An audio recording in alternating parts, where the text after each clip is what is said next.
Hello दोस्तों, आप सुन रहे हैं डेली फैक्ट्स का audio book junction. Dark horse के पिछले भाग में हमने देखा संघर्ष, उम्मीद और नए सपनों की शुरुआत। अब कहानी और गहराई में जाने वाली है, जहां हर किरदार अपने लक्ष्य के लिए ज़िंदगी से लड़ता नजर आएगा। अगर आपने अभी तक पार्ट 1 नहीं सुना तो पहले उसे ज़रूर सुने ताकि कहानी का पूरा मज़ा मिल सके। तो तैयार हो जाए यूपीएससी लाइफ की इमोशनल और रियलिस्टिक जर्नी के अगले अध्याय के लिए। शुरू करते हैं डार्क हॉर्स पार्ट 2। खाना खाने के बाद राय साहब बेड पर जा बैठे और तकिया के नीचे से द हिंदू निकाल कर बोले, थोड़ा अखबार पढ़ लेते हैं हम। आप भी थोड़ी देर कुछ पत्रिकाएं देख लीजिए संतोष जी, थोड़ा करंट में कुछ देख लीजिए। शाम को बत्रा में हम लोगों के सर्किल में चलिएगा तो बातचीत में कंफर्टेबल रहिएगा। इस तरह से राय साहब ने संतोष को अपनी मंडली के महात्म्य के बारे में बता दिया था। द हिंदू हर हिंदी माध्यम के छात्रों के लिए ज्ञान और जानकारी से ज़्यादा प्रतिष्ठा का अखबार था। वो लड़का ही क्या जिसके कमरे पर सुबह सुबह हिंदू फेंका हुआ न मिले। यह अलग बात है कि उस अखबार की रबड़ खुले न खुले। यद्यपि ज़्यादातर लड़के इस अखबार का बस टाइटल द हिंदू पढ़कर रख देते थे, पर कुछ ऐसे भी मेहनती लड़के होते थे जो डिक्शनरी निकालकर 4 घंटे तक हिंदू पढ़ते थे और बड़ा आत्मविश्वास टाइप फील करते थे। राय साहब ऐसे ही मेहनतकश द हिंदू रीडरों में से थे, पर आज राय साहब केवल तस्वीरें देखकर ही खबरों का अंदाजा लगा रहे थे, क्योंकि संतोष के सामने डिक्शनरी निकालकर वे अभी तक का अपना टाइट भौकाल ढीला नहीं करना चाहते थे। बिना कुछ समझे आखिर आदमी कितनी देर तक अखबार के पन्ने उल्टता। राय साहब ने जल्दी ही पेपर रखकर कहा, चलिए बत्रा निकलते हैं, आपका रूम भी तो ढूंढना होगा ना। संतोष भी हाथ में लिए क्रॉनिकल पत्रिका को टेबल पर रखते हुए बोला, हाँ चलिए, रूमवा तो खोजना होगा। राय साहब तुरंत मुंह पर पानी मार फुरेश हुए, बाल में भरिंगराज तेल लगाया, शर्ट पैंट पहनी और संतोष के साथ बत्रा की ओर निकल पड़े। संतोष मन ही मन अभी थोड़ी देर पहले पढ़े हुए क्रॉनिकल के कुछ फैक्ट्स को दोहराता जा रहा था। वो पहली बार एक ऐसी मंडली से मिलने जा रहा था जहां पर बिना ज्ञान के मुंह केवल चाय पीने के लिए ही खोला जाता था। संतोष पहले दिन अपनी उपस्थिति केवल चाय पीने तक नहीं रखना चाहता था। वो मन ही मन इस बात के लिए तैयार हो रहा था कि आज अपनी गर्म उपस्थिति दर्ज करा ही दे। उसने 9वीं कक्षा के ग्रामर की किताब में एक अंग्रेजी की लोकोक्ति पढ़ी थी, first impression is the last impression. So आज उसके उसी इम्प्रेशन की बात थी। रास्ते में चलने के दौरान राय साहब नेहरू विहार से लेकर मुखर्जी नगर तक सड़क के दोनों किनारे पड़ने वाले हर गली मकान का डिज़ाइन और किराए के बारे में बताते जा रहे थे। संतोष भी अपने संभावित गुफाओं को गौर से देखता जा रहा था। दोनों अब बैजू शुक्ला की चाय की दुकान पर पहुंच चुके थे। शुक्ला जी लगभग 40 बरस के रहे होंगे। बनारस के रहने वाले शुक्ला जी का पूरा नाम बजरंग शुक्ला था। शुक्ला जी एक समय नोएडा की एक प्राइवेट कंपनी में सुपरवाइजर के रूप में काम कर रहे थे। 5,500 महीने की पगार से क्या होना था इस महंगाई में। बजरंग शुक्ला जी गणित के पक्के थे, हिसाब किताब के जानकार आदमी थे। किसी परिचित ने बताया कि मुखर्जी नगर जाकर एक बार भाग्य आजमाए। यहाँ अब बैंकिंग की तैयारी करने वालों की भी अच्छी खासी आबादी रहने लगी थी। शुक्ला जी ने यहाँ एक मित्र की सहायता से बत्रा सिनेमा के ठीक बगल में महाराष्ट्र बैंक के ऊपर आर्यभट्ट रिटर्न नाम से एक कमरे की कोचिंग खोल ली। 0 से 10 तक विद्यार्थी जाते जाते 3 महीने बीत गए थे। जमा पूंजी खत्म होने लगी, तब जाकर उन्हें यहाँ के बाजार का गणित समझ में आया और कोचिंग बंद कर उन्होंने चाय की दुकान खोल ली। आज महीने में 15,000 तो कहीं नहीं जाते, आगे चाहे जो हो। रोजाना की तरह शाम को शुक्ला जी की दुकान पर छात्रों की भीड़ लगी हुई थी। 5-7 के समूह में अलग अलग गोला बनाकर लोग ज्ञान का बारूद उड़ा रहे थे। राय साहब भी संतोष को लिए वहाँ खड़े थे। राय साहब को देखते ही रुस्तम सिंह ने दोनों हाथ उठाए और जोर से बोला, अरे कृपा बाबू आइए महाराज, कहाँ थे 2 दिन गायब, एकदम महफिल सुना था यार। अरे लोअर मेंस का थोड़ा तैयारी में फंसे हुए हैं। राय साहब ने 2 दिन की अनुपस्थिति के प्रति खेद जताते हुए कहा, क्या कृपा बाबू आप जैसा विद्यार्थी लोवर फोवर के चक्कर में पड़ा है। अरे आप आईएएस पर फोकस होइए महाराज, रुस्तम ने राय साहब में कृत्रिम हवा भरते हुए कहा। हाँ क्या कीजिएगा, चाहते तो हम भी नहीं हैं, पर घर परिवार के दबाव में मामूली परीक्षा भी देना पड़ता है। एक टीचर वाला भी फॉर्म डाले हैं, देखिए कब होगा परीक्षा। राय साहब ने कंधे उचकाते हुए कहा। अरे 2 कप हाफ चाय लाओ बे छोटू, ये आप ही के साथ है ना, रुस्तम ने संतोष की तरफ देखते हुए कहा। हाँ ये संतोष जी हैं, हमारे मित्र, हमारे ही साथ हैं, राय साहब बोले। कहाँ, इलाहाबाद की धरती से हैं का, रुस्तम ने तुरंत पूछा। नहीं ये बिहार से हैं, भागलपुर से, राय साहब ने बताया। तब तक बजरंग शुक्ला के यहाँ काम करने वाला छोटू चाय लेकर आ गया था। अबे ज़रा माचिस ले आओ बेटा, रुस्तम ऊपर की जेब से सिगरेट निकालते हुए बोला। तब तक राय साहब ने पहली चुस्की लेते हुए कहा, चाय एकदम पंचोछर लेंग रहा है। शुक्ला जी का भी क्वालिटी गिर गिर रहा है अब। इलाहाबाद वाला चाय यहाँ कहीं नहीं मिला रुस्तम भाई, लीजिए। अरे इलाहाबाद वाला बात यहाँ कहाँ पाएंगे राय साहब, अल्लाहपुर चौराहे पर लल्लन की दुकान पे पीजिए, मज़ा आ जाता है, अपना ही चेला है, रुस्तम ने धुआं उड़ाते हुए कहा। मुखर्जी नगर में एक इलाहाबाद हमेशा चलता फिरता रहता था। हिंदी माध्यम से तैयारी करने वालों में से सबसे ज़्यादा सघन संख्या इलाहाबाद विश्वविद्यालय से आए छात्रों की ही है, ऐसा प्रतीत होता था। यहाँ हर शाम जब भी ये छात्र चाय की दुकान पर, पान की दुकान पर, लिट्टी चोखा की दुकान पर, जलेबी की दुकान पर और चाट पकौड़ी की दुकान पर होते थे, अपने इलाहाबाद को बहुत मिस करते थे, अमिताभ बच्चन से भी कई गुना ज़्यादा। आहा, छेदन का पान, ओहो, मंटू की जलेबी, हाय, नेत्राम की कचौड़ी, हाय रे, पलटन का पकौड़ा, साला लल्लन की चाय, ओह, पिया मिलन चौराहा, ऐसे शब्द हर शाम मुखर्जी नगर में अबीर की तरह उड़ते थे। अपने छोटे शहर और विश्वविद्यालय के प्रति ऐसा मोह शायद ही अन्य जगहों से आए छात्रों में था। रुस्तम भाई, एक हेल्प करिए ना, ये संतोष जी को कमरा चाहिए था, जुगाड़ हो तो बताइए, राय साहब ने कहा। अच्छा, कमरा, ओह, देखते हैं, कुछ लौंडों को लगाते हैं, रुस्तम ने फ़ोन निकालते हुए कहा। राय साहब ने संतोष की तरफ हंसते हुए बधाई की नज़र से देखा कि मानो कमरा तो मिलना तय है अब। हेलो बल्लू, हाँ बेटा, कोई कमरा खाली है क्या तुम्हारे गांधी विहार में? एकदम अभिभावक वाले अंदाज में पूछा रुस्तम ने। उधर से कुछ अस्पष्ट सी आवाज़ आई।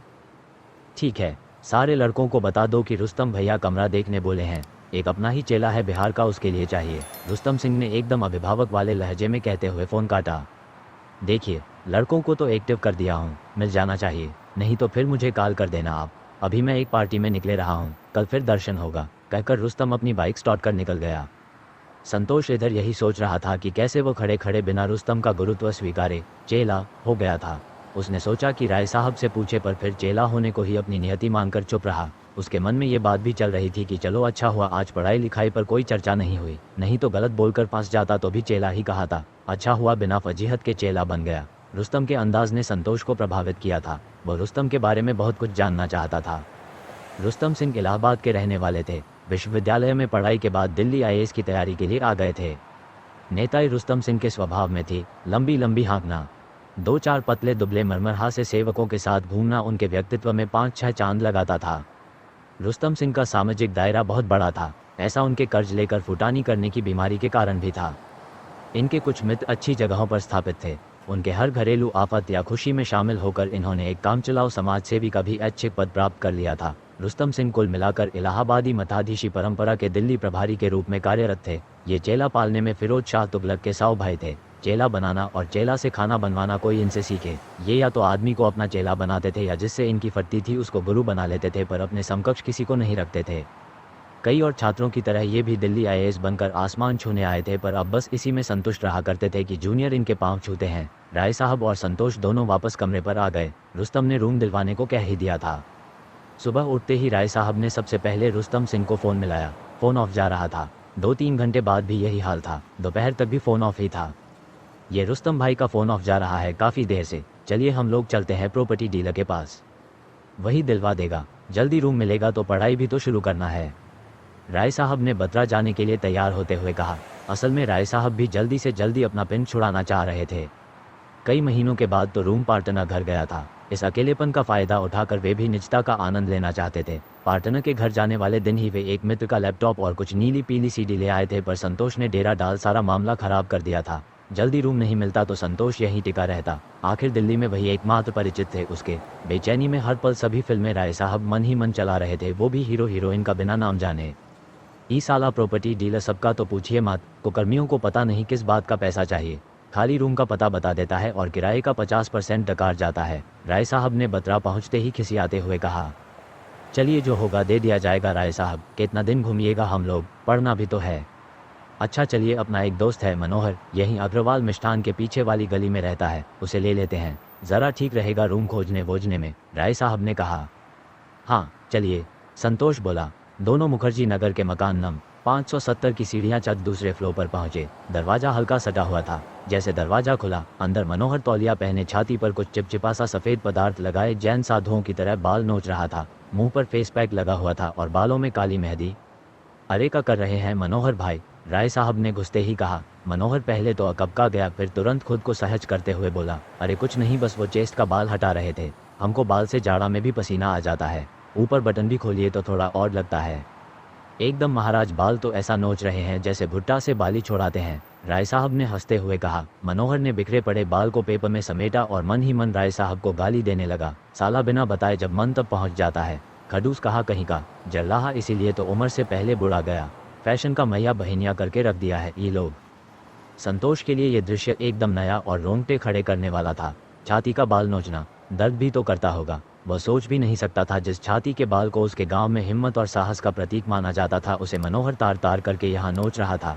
अब राय साहब ने संतोष का परिचय कराया। संतोष ने अभी तक मनोहर का वास्तविक फेस नहीं देखा था, फेस पैक वाले मुंह से ही बात हो रही थी। रूमवा खोजना है संतोष के लिए, राय साहब ने कहा। अच्छा, रूम का लफड़ा है, चलिए चलते हैं, जल्दी से मुंह हाथ धो लेते हैं, मनोहर ने बाथरूम जाते हुए कहा। संतोष ने मनोहर के रूम को ध्यान से देखा तो सारा कमरा हॉलीवुड देवियों के सुंदर मनोहारी चित्रों से सजा हुआ था। उसके ठीक सामने वाली दीवार पर एपीजे अब्दुल कलाम और विवेकानंद की तस्वीर थी। दोनों महापुरुष तस्वीर में भी लजाए हुए मालूम पड़ रहे थे। 2 रैक पर सौंदर्य प्रसाधन और एक पर कुछ किताबें रखी थीं। खूंटी पर डिजाइनदार जीन्स और शर्ट टंगी हुई थी। मनोहर तब तक चमक के बाहर आ चुका था। जरा पैरवा हटाएगा राय साहब, कहते हुए मनोहर ने बेड के नीचे से सूटेक्स निकालते हुए उसमें से नीली शर्ट और पेपे की जीन्स निकाली। पूरे बदन का वाइल्ड स्टोन डिओड्रेंट से अभिषेक किया, थोथने पर लोट्स की क्रीम मली, शर्ट पर स्प्रे मारा और तैयार हो गया। अब वह मिस्टर मोतिहारी लग रहा था। संतोष ने झट से पहले मनोहर का नंबर मांगा और सेव कर लिया। राय साहब उसे ज्ञान तो दे सकते थे, पर दिल्ली जैसे शहर में संतोष के बिहार रूपी छवि और काया को सिटी लुक देने के लिए एक मनोहर जैसे ही फैशन सुधी मित्र की जरूरत थी। मनोहर के कमरे में संतोष को अच्छा महसूस हो रहा था। राय साहब के कमरे की सड़ान से संतोष के जो नथुने फटे थे उन्हें वो यहाँ के गमगमाते वातावरण में रफू कर रहा था। राय साहब, संतोष और मनोहर तीनों ने बत्रा पहुंच मिलन छोले भटूरे वाले के यहाँ नाश्ता किया। फिर तीनों बगल के ही टोनी प्रॉपर्टी के ऑफिस पहुंचे। प्रॉपर्टी डीलर से मतलब मुखर्जी नगर में रहने वाले उन बेरोजगार लोगों से था जो छात्रों को किराए के लिए लगने वाले अपने परिचितों के मकान का पता बताते थे। वे मकान मालिक से मकान की चाबी लेकर कमरा दिखाते थे और पसंद आ जाने पर बस इसी के एवज में छात्रों से तयशुदा मासिक किराए की 50% जितनी राशि अपने कमीशन के रूप में लेते थे। वास्तव में ये पेशा मुखर्जी नगर और आसपास इलाकों में चरम पर था और यह वहाँ के सबसे क्रूरतम धंधों में से एक था जिसका शिकार छात्रों को होना ही पड़ता था। प्रॉपर्टी डीलर ने अपने लिए जो बैठने का स्थान बनाया था उसे वे लोग ऑफिस कहते थे। ये ऑफिस देखने में भारत सरकार के किसी भी आला ऑफिस से ज़्यादा भारी भरकम और टक्कर लेने वाला होता था।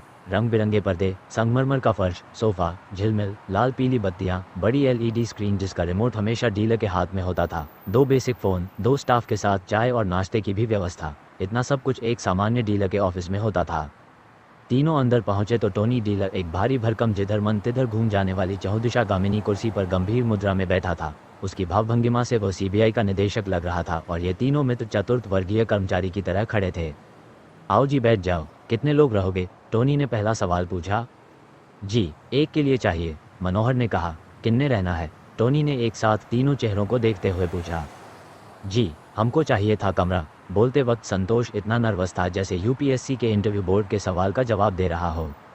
कहाँ से हो? टोनी ने अगला खोजी सवाल दागा। जी, बिहार, भागलपुर से, संतोष ने संकोच और गर्व के मिश्रित भाव से कहा।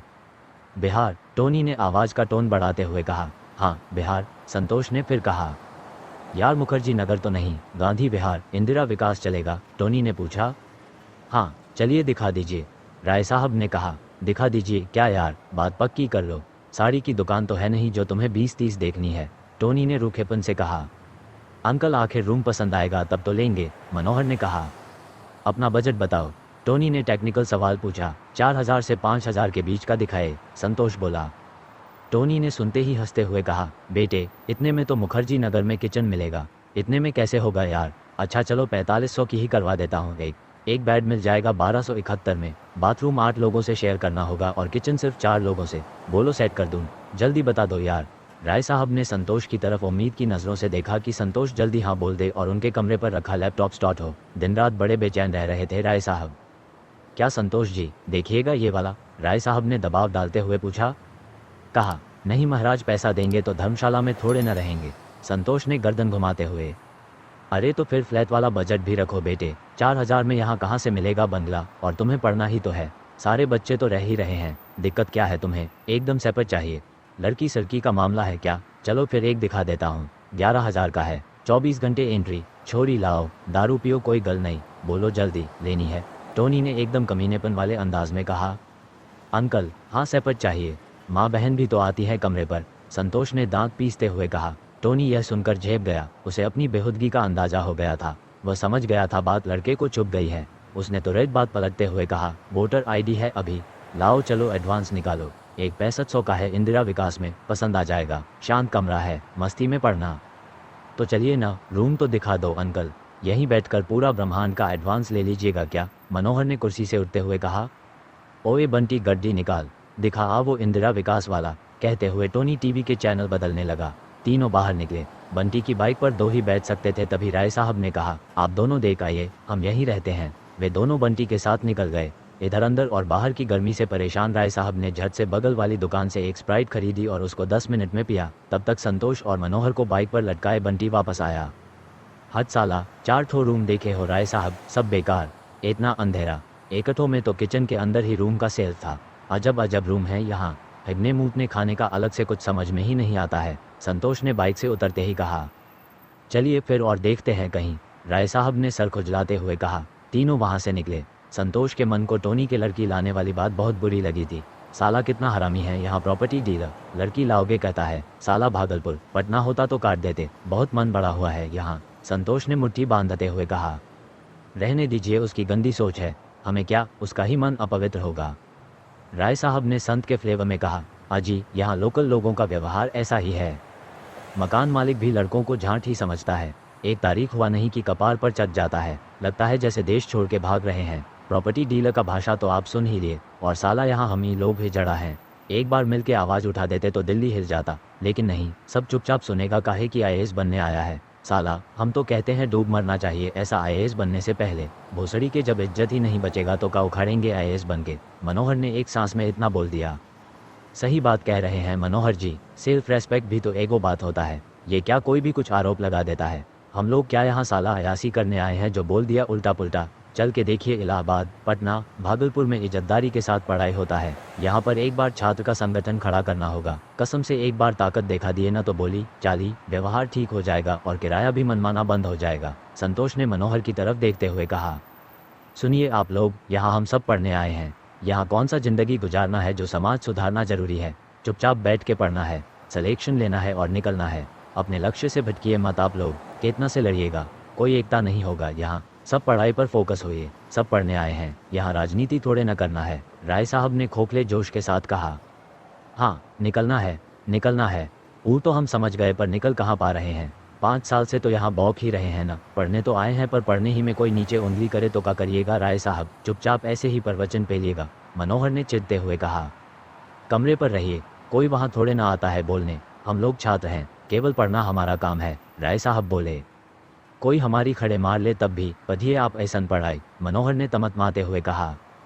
संतोष ने मामले को बढ़ता देख हस्तक्षेप करते हुए कहा। अच्छा छोड़िए, बाहर में जाए प्रॉपर्टी डीलर और मकान मालिक, ये बताइए हम लोग कहाँ जा रहे हैं? इधर चलिए ना, आपके कमरे के लिए ही तो जा रहे हैं, वजीराबाद चल रहे हैं, राय साहब ने चेहरे पर बिना कोई भाव लाए हुए कहा। रुस्तम भाई साहब फिर फ़ोन नहीं किए हो राय साहब? संतोष ने याद आने पर। कौन? रुस्तम सिंह, नेतवा का भाई मेरे, कौन बकचोद के चक्कर में पड़े हैं, फर्जी के भौकाल टाइट किए रहता है। उसके छोटे चाचा एक बार इंटरव्यू दिए थे आईएएस का, चचवा के इंटरव्यू के फसल अपने काटता है, कहानी सुना सुना के किचाइन कर देता है महाराज। अपने एक बार उपाध्यक्षी का चुनाव लड़ा था इलाहाबाद में, बाद में शंभू सिंह हरकायता नाम वापस ले लिया। उस बार शंभू में सिंह जीते थे, हमारे परिचित ही हैं। मनोहर ने चलते चलते रुस्तम का संभव चरित्र चित्रण कर दिया था और शंभू सिंह से अपनी निकटता भी बता दी थी। ऐसा भी एकदम फालतू वे नहीं हैं। रुस्तम भाई 2 बार यूपी का मेंस भी लिखे हैं, लोगों का मदद करते रहते हैं। अब काम मुश्किल है तो क्या करें, अच्छा नेचर का है, राय साहब ने मनोहर की बात काटते हुए कहा। वे लोग अब रिंग रोड को पार करके वजीराबाद पहुंच चुके थे।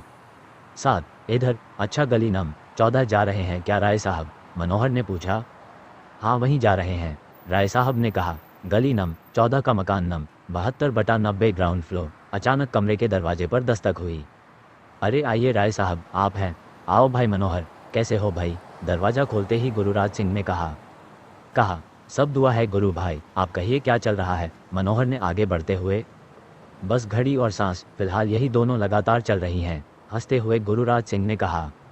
और हो राय साहब, आप सुनाए, कहाँ के दौरे पर निकले हैं? गुरुराज ने पूछा। बस गुरु भाई, आप ही के पास आए थे, ये अपने मित्र हैं संतोष जी, इनके लिए एक कमरा ढूंढ रहे थे, राय साहब ने कहा। अच्छा, मिल जाएगा कमरा, रुकिए पहले आप सब बैठिए तो, गुरुराज ने बेड पर से कंबल समेटते हुए कहा। संतोष के लिए गुरुराज का कमरा भी एक नया अनुभव था। उसने देखा 3 रैक पर खूब सारी किताबें दूंज के रखी हुई थीं।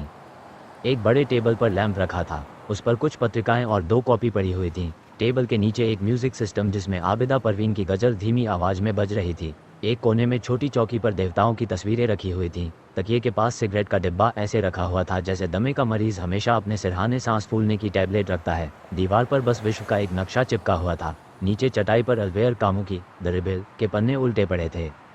तब हो राय साहब, कहिएगा क्या खाएगा, फिर पीने का व्यवस्था करते हैं, गुरु ने किचन की तरफ जाते हुए कहा।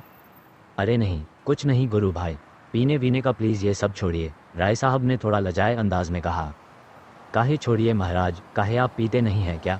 याद है न जब अनामिका पटेल को देख लिए थे हम सिनेमा हॉल में, एक लौंडे का बांध धर के बैठे तक कैसे आके हमरे कमरे पर पैन खोलकर घोलट घोलट के पिए थे, भूला गए का? गुरुराज ने प्लेट में नमकीन निकालते हुए कहा। अचानक गुरुराज की संतोष पर नजर पड़ी, फिर तुरंत बोला, ओ अच्छा, जूनियर के सामने संकोच कर रहे हैं, हा हा हा, अरे ई भी एडजस्ट हो जाएगा, जैसे मनोहर हो गया है कि नहीं मनोहर? कहते हुए गुरु और मनोहर ने ठहाका लगाया। राय साहब ने लजाते हुए ही बात का रुख मोड़ते हुए कहा, ये किताब किसकी है गुरु भाई, क्या है इसमें? ये अल्बेयर कामू की है, द रिबेल, ये मार्क्सवाद की छाती पर बैठ के लिखा गया है, उसकी कायदे से ली गई है, आप रख दीजिए और नमकीन खाए, आपके सिलेबस से बाहर है, और अभी तक एकदम मत छुए, नहीं तो लोबवा भी सरक जाएगा कमर से। कब है लोअर कमेंस पका? गुरु ने बिस्कुट का पैकेट राय साहब की तरफ बढ़ाते हुए कहा। गुरुराज सिंह झारखंड के संत कोलंबस कॉलेज का छात्र रहा था। कुछ समय रांची में भी सिविल की तैयारी के लिए रहा। अपनी पहली मुख्य परीक्षा उसने वहीं रहते दी थी। 5 साल से दिल्ली में था, पिता सरकारी नौकरी में थे। गुरुराज अपने आप में कई विरोधाभासों का मिश्रण था। दुनिया दाएं चले तो वह बाएं चलता था। आईएएस की तैयारी के लिहाज से वह उतना पढ़ चुका था जितने की ज़रूरत नहीं थी। दुनिया को अपनी दृष्टि से देखता था और बिना हिचक अपनी बात कह भी देता था। कुछ लोग उसे अक्खड़ और दम भी कहते थे, पर मूलतः वह साहसी था। मुखर्जी नगर के बौद्धिक वर्ग के लिए वह एक बिगड़ैल आदमी था। बौद्धिकता की गंभीरता और तार्किकता पर बड़ी निर्ममता से व्यंग्य करता था। बुद्धिजीवी वर्ग, इस शब्द को वह एक गंभीर फुहड़पन कहता था। दारू और किताब उसके दो प्रिय साथी थे। काम भर का धार्मिक भी था और ज्योतिष का इल्म भी पा रखा था उसने। अब तक आईएएस में असफल था। पिता दशरथ सिंह उसे अपने जीवन की सबसे बड़ी समस्या कहते थे, पर गुरुराज के लिए उसके पिता ही उसके जीवन दर्शन के गुरु थे।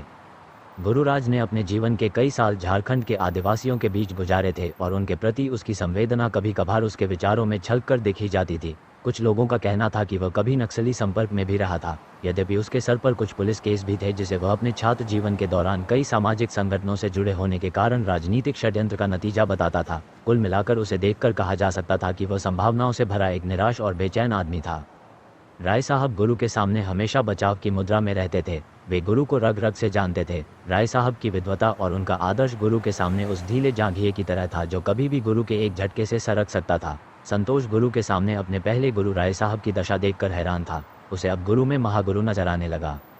गुरु भैया, जरा रुमवा देखिए न संतोष भाई के लिए, मनोहर ने पानी की बोतल खोलते हुए कहा। हाँ गुरु भाई, ये संतोष बिहार से हैं, भागलपुर से तैयारी के लिए आए हैं, राय साहब ने संतोष पर प्रकाश डालते हुए कहा। एक कमरा कल ही मेरे ऊपरी तल्ले पर खाली हुआ है, देख लीजिए, ठीक लगे तो ले लीजिए, 5500 रुपये का होगा, गुरुराज ने कहा। हाँ क्यों नहीं, चलिए देखते हैं, राय साहब कहते हुए कमरा देखने उठे। सब ऊपरी तल्ले पर पहुंच गए। कमरा खुला था, साफ सुथरा था। संतोष को कमरा, शांत वातावरण और नीचे रह रहा गुरु सब ठीक लगा। उसने हाँ कर दी। राय साहब को तो मानो अब जाकर चैन मिला। लैपटॉप और सीडी की गुदगुदी से भर उठे राय साहब। आज ही शिफ्ट हो लीजिए, चलिए आपका बैग ले आते हैं, राय साहब ने झट से कहा। गुरु ने मकान मालिक को फ़ोन लगाया और शाम तक शिफ्ट हो जाने की बात फाइनल कर ली। चलिए रूम मिल गया, इसी बात पर एक शानदार पार्टी होना चाहिए संतोष भाई आपके कमरे पर, मनोहर ने चहकते हुए कहा। हाँ हाँ क्यों नहीं, संतोष ने कहा। अब संतोष वजीराबाद में स्थापित होने जा रहा था। अब उसे अपने सपनों को पूरा करना था। उसने सोच लिया था, खूब पढ़ेगा, खूब मेहनत करेगा, अकेला कमरे पर रहना है सो कोई बाधा भी नहीं होगी। रूम पर शिफ्ट होने के बाद राय साहब ने उसे सुझाव देते हुए कहा था कि अभी पहले 6 महीने खुद से कमरे पर एनसीईआरटी की किताबें पढ़ ले, फिर कोई कोचिंग ज्वाइन करे। चलिए, आपको कुछ सामान भी तो लेना होगा, गुरुराज ने संतोष को कहा। हाँ, किचन का सामान, एक मेज, एक कुर्सी और बेड तो आज ही ले लीजिए, उसके बाद धीरे धीरे और भी जरूरी सामान लेते रहिएगा, मनोहर ने एक कुशल गृहस्थ की भांति सुझाव देते हुए कहा। हाँ, उधर से ही इनका बैग भी उठा लाएंगे। ओके, बहुत धन्यवाद गुरु भाई, कमरा दिलवा दिए आप, ऊपर से आपका सानिध्य मिलेगा संतोष जी को, एकदम ठीक रहा ये, राय साहब बोले। थैंक यू गुरु भाई, संतोष ने भी कहा। सुनिए, गुरु को थैंक यू बोलने से काम नहीं चलता, गुरु को थैंक्स का मतलब होता है कि कुछ रंग बिरंगा पानी बरसना चाहिए, हंसते हुए मनोहर ने कहा। नहीं यार संतोष, तुम भाई जाओ अपना सामान खरीद, जल्दी एडजस्ट हो जाओ। ई मनोहर साला ऐसे ही मजाक कर रहा है, गुरु ने संतोष से कहा। पर संतोष भी हृदय से धन्यवाद देना चाहता था और मनोहर ने इशारों में वह तरीका बता दिया था। ठीक है, मेरी तरफ से प्लीज़ कमरे पर एक पार्टी रहेगा, शाम को जल्दी आ जाइएगा आप लोग, संतोष ने सबको आमंत्रित करते हुए कहा। ओहो बहुत बढ़िया संतोष भाई, ओके चलिए अब कैंप चलते हैं, वहीं मिलेगा बेड, मेज और कुर्सी बढ़िया वाला, खुशी से भरे मनोहर ने कहा। गुरु से विदा लेकर तीनों अब किंग्सवे कैंप के मार्केट पहुंच चुके थे। ऑटो से उतरते ही राय साहब ने कहा, एक लिस्ट बना लीजिए सामान का। अरे लिस्ट का बनाना है, चलिए फटाक से एक बेड, चेयर और टेबल लीजिए पहले, मनोहर ने सरदार फर्नीचर की दुकान की तरफ बढ़ते हुए कहा। सरदार जी ने झट से बाहर पड़ी हुई बेड की धूल झड़वाई और स्टाफ से उसे बिछाकर दिखाने को कहा। बेड के बिछते ही राय साहब उस पर चढ़कर हुमच 2-3 बार उछले, उतरकर बेड की चारों टांगें हिलाकर देखी। ठीक है, मजबूत है, इसे दे दीजिए, दाम ठीक ठाक लगा दीजिएगा सरदार जी, राय साहब ने सरदार जी से कहा। दाम की चिंता न करो, मार्केट से 1 रुपया कम ही लगाऊंगा जी, हमारा फिक्स रेट है। चीज़ देखो, कोई भी सामान लो चलता रहेगा, सरदार ने कैलकुलेटर का बटन दबाते हुए कहा। ओके, एक कुर्सी और टेबल भी दिखा दीजिए, मनोहर ने आगे आकर कहा। निकाल ओए, बढ़िया गद्दी वाली कुर्सी और बड़ी वाली टेबल दिखा बच्चों को, सरदार जी ने आवाज़ लगाई। कुर्सी टेबल की मजबूती भी जांच कर राय साहब ने ओके कर दिया। सामान पैक कराकर रिक्शा पर लाद दिया, रिक्शा वहीं खड़ी कर तीनों और भी सामान लेने आगे की दुकान पर गए।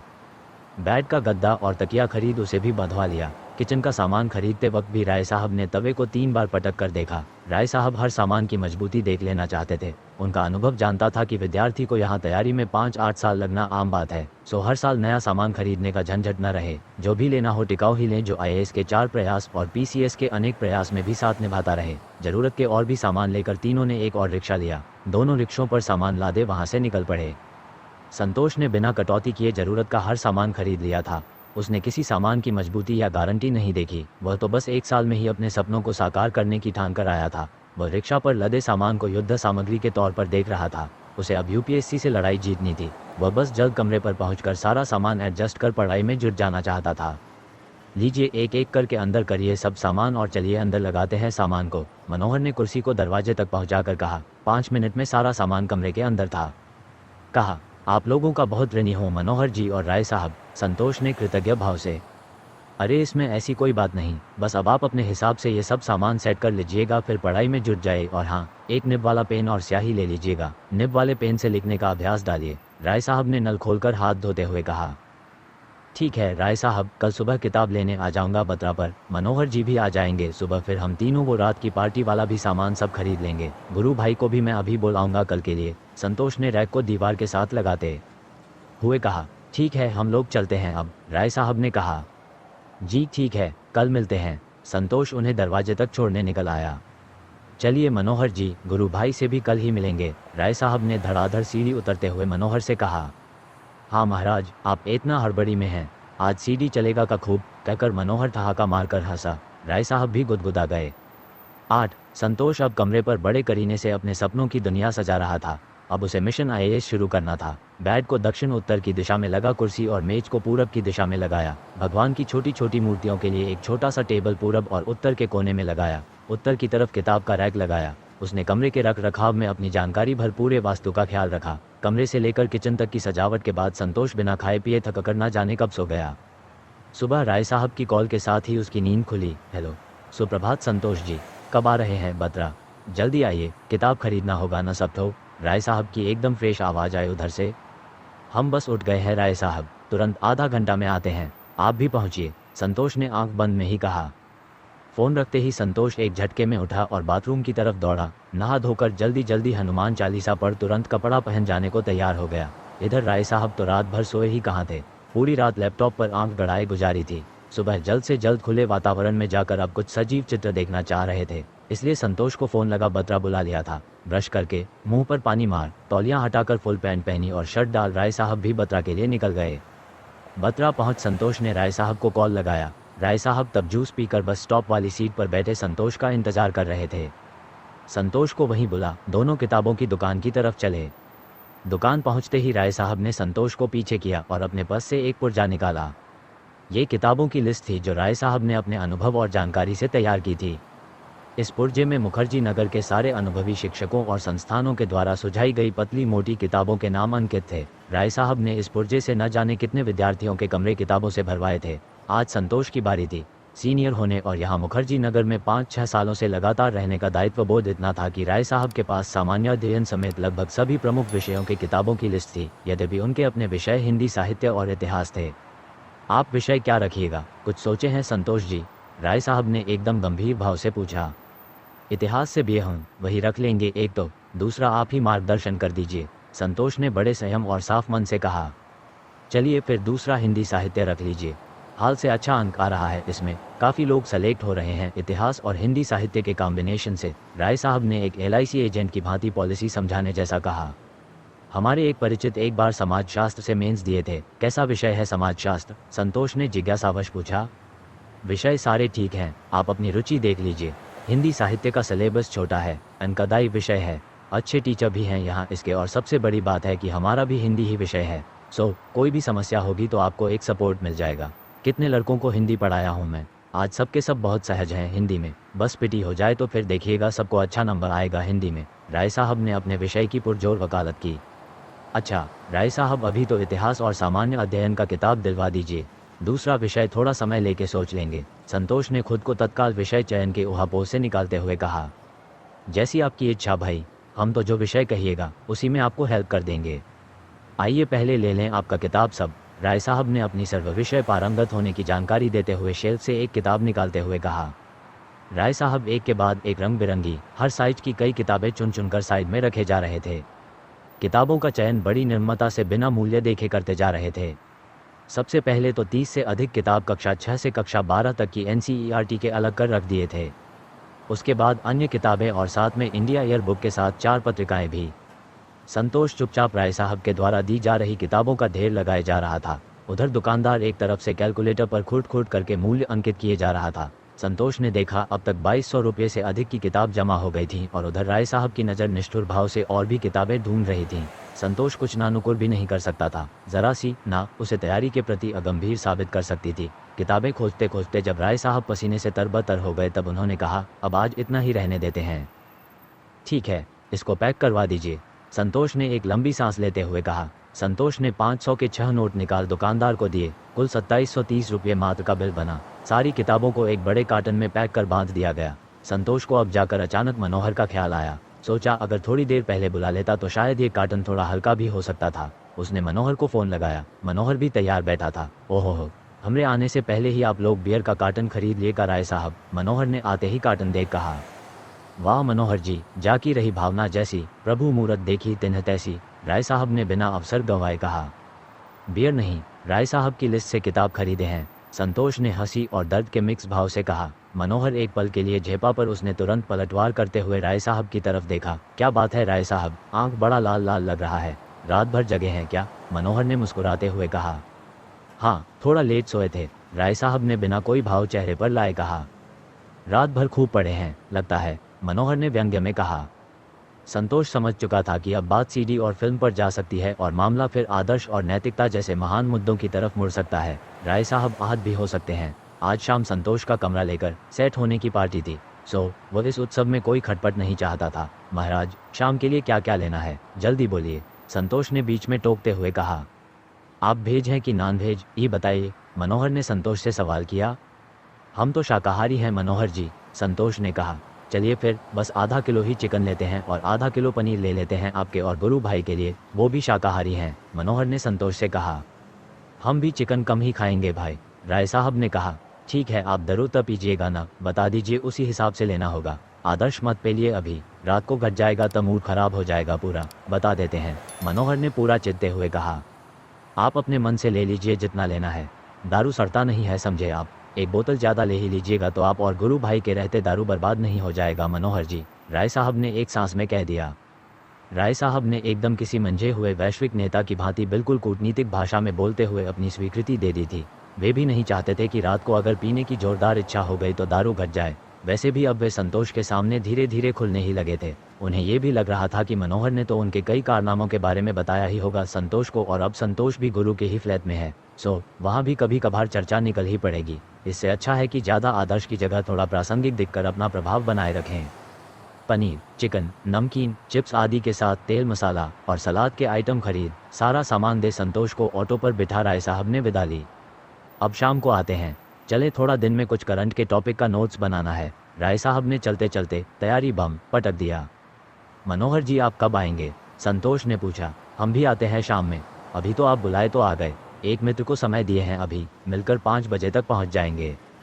ये बियर वाला कार्टन और दारू वाला बोतल थोड़ा ठीक से ले जाइएगा, मनोहर ने ध्यान दिलाते हुए कहा। जाते जाते ऑटो वाले को 50 रुपये का नोट निकालकर मनोहर ने अपनी ओर से दे दिया। अरे ये क्या कर रहे हैं मनोहर भाई? संतोष ने हाथ पकड़ते हुए कहा।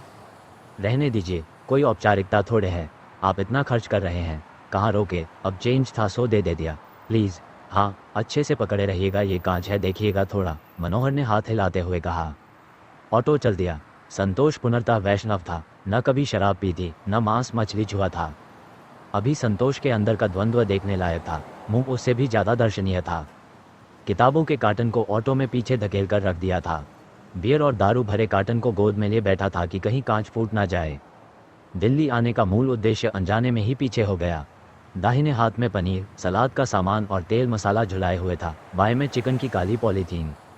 चिकन हाथ में लिए उसे ऐसा महसूस हो रहा था जैसे किसी की लाश के टुकड़े टुकड़े करके ले जा रहा हो।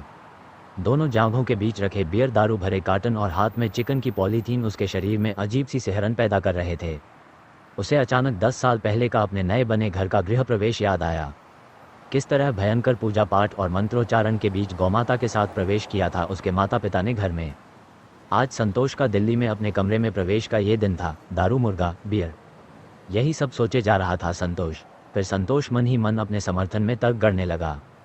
उसने खुद को समझाया कि ये दिल्ली है और हम सिविल की तैयारी करने वाले छात्र हैं। हमारा धर्म पढ़ना है, न कि हिंदू या मुस्लिम या ईसाई। ये कर्मकांड और पाखंड ने ही तो बेड़ा गर्क किया है। क्या खाने और पीने से कुछ होता है? बस मन साफ होना चाहिए। ऊपर से मैं तो मांस खाता या शराब पीता भी तो नहीं हूँ। दूसरों को खुशी देना सबसे बड़ा धर्म है, और मैं अगर चिकन खिलाकर, दारू पिलाकर 3 लोगों को खुश कर रहा हूँ तो यही तो मानव सेवा है, धर्म है। संतोष तब तक कमरे पर पहुँच चुका था। मन में द्वंद्व जारी था। सोचा गुरु से शेयर करूं, पर फिर सोचा अभी पहले पहल इस तरह की पिछड़ेपन की बात कर शर्मिंदा होने से क्या फ़ायदा। दारू पीकर और मांस खाकर भी तो राय साहब ने मेंस दिया है, भारी पियक्कर गुरु ने भी इंटरव्यू दिया है। ये सब चलता रहा संतोष के मन में। आखिरकार संतोष ने मन को खूब दृढ़ किया और तय किया कि पार्टी खत्म होते ही कमरे को धो पोंछ लेगा और गंगा जल के छींटे मार अगरबत्ती जलाकर पवित्र कर लेगा। फिर आगे से रूम पर मांस दारू से परहेज रखेगा। अरे वाह, इतना इंतजाम, भव्य आयोजन है का संतोष जी आज। सीढ़ियों पर चढ़ते संतोष पर नज़र पड़ते ही गुरु ने कहा। अरे नहीं गुरु भाई, आप ही सबके लिए है इंतजाम, संतोष ने हंसते हंसते कहा। चलिए चलिए हम आते हैं ऊपर अभी, गुरु ने कहा। गुरु कुछ मिनट के बाद ऊपर पहले तल्ले पर संतोष के कमरे पर पहुंचा। उसकी नज़र भी दोनों कार्टनों पर पड़ी। संतोष ने बताया कि एक में सोमरस और दूसरे में ज्ञानरस यानी किताबें हैं। गुरु के आते ही संतोष ने बियर की एक बोतल खोली और गुरु की तरफ बढ़ा दी। संतोष के जीवन में ये पहला मौका था जब उसने बियर की बोतल खोली हो। इससे पहले कोका कोला या स्लाइस की बोतल भी दुकानदार ने ही खोल कर दी थी। अभ्यास न होने के कारण बियर खोलते वक्त थोड़ी सी छलकर शर्ट पर भी लग गई थी। मतलब स्वतः ही बियर छिड़कते एक सिविल अभ्यर्थी के रूप में शुभारंभ हो गया संतोष का। अजब महकता है गुरु भाई, आप लोग को इसका स्वाद बड़ा अच्छा लगता है ना? संतोष ने नाक मुंह सिकोड़ते हुए मगर चेहरे पर मुस्कुराहट बनाए रखते हुए कहा। लोग कभी पिए नहीं होगा भाई? गुरु ने अचरज से पूछा। आप पीने का कहते हैं, हम कभी हाथ भी नहीं लगाए और आज हाथ टांग दोनों ओर से दबोचे गोदी में भर के लाए हैं बियर और दारू, संतोष ने हंसते हुए कहा। सुनकर गुरु को लगा जैसे गटकी हुई बियर बाहर उगल दे। उसे समझ में नहीं आ रहा था कि वह संतोष की इस बलिदानी दिलेर मेजबानी पर गर्व करे या उसकी बेवकूफ़ी पर अफसोस करे। खुद के लिए भी शर्मिंदगी महसूस कर रहा था गुरु ने तुरंत दूसरा वाजिब सवाल दागा। मांस मछली खाते हो? नहीं गुरु भाई, हम लोग एकदम वैष्णव परिवार हैं। दारू पीते नहीं हो, मांस खाते नहीं हो, तो ये सब तामझाम काहे के लिए कर लिए हो भाई? अब वो राय साहब और मनोहर की इच्छा थी, आप भी थे, सोचा एक पार्टी हो जाए, फिर तो जम के पड़ना ही है, संतोष ने कहा। ये साले चूतिए राय और मनोहर जिसे तिसे फंसाते रहते हैं। यार तुम अभी अभी आए हो, तुरंत रफ्तार पकड़ लिए। हटाओ यार ये सब, खुद को इतना भी गीला न रखो कि कोई जैसा चाहे आकार दे दे। व्यक्तित्व का लचीला होना और गीला होना दोनों अलग अलग बातें हैं मित्र, गुरु ने बियर की बोतल खाली करते हुए कहा।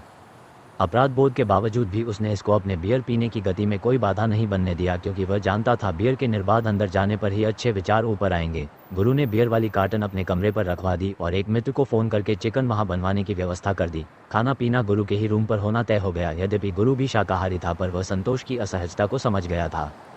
दोस्तों, डार्क हॉर्स का ये भाग यहीं समाप्त होता है। कहानी अब और भी रोमांचक और भावनात्मक होती जा रही है। अगर आपको यह ऑडियो बुक पसंद आ रही है तो इसे अपने दोस्तों के साथ ज़रूर शेयर करें, खासकर उन लोगों के साथ जो कम्पिटिटिव एग्जाम्स की तैयारी कर रहे हैं। Daily facts audio book junction के साथ जुड़े रहिए, क्योंकि अगले भाग में कहानी नया मोड़ लेने वाली है। धन्यवाद।